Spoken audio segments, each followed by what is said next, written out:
బులెటిన్లో breaking news చూస్తున్నాం. జయశంకర్ భూపాలపల్లి జిల్లా మల్హార్రావు మండలం కొయ్యూరు ఎన్కౌంటర్కు నిరసనగా అప్పటి పీపుల్ వార్ పార్టీ ప్రతి సంవత్సరం డిసెంబర్ 2వ తేదీ నుండి వారం రోజుల పాటు వారోత్సవాలు నిర్వహించనున్నారు. ఎన్కౌంటర్లో మృతి చెందిన అగ్రనేతలను స్మరించుకుంటూ వారోత్సవాలు నిర్వహించనున్నారు. ఇక కొయ్యూరు ఎన్కౌంటర్ నేటితో 25 సంవత్సరాలు పూర్తయింది. దీంతో కాటారం తూర్పు డివిజన్లో హై అలర్ట్ కొనసాగుతోంది. మహదేవాపూర్ మండలంలోని కాళేశ్వరంలోని అంతర్రాష్ట్ర బ్రిడ్జి వద్ద పోలీసులు విస్తృతంగా తనిఖీలు చేపడుతున్నారు.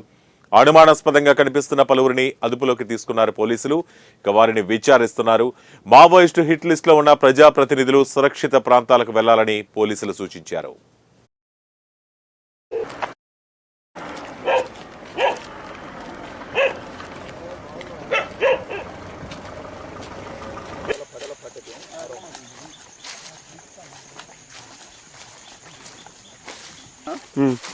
అడవి దగ్గర కనిపిస్తుందా?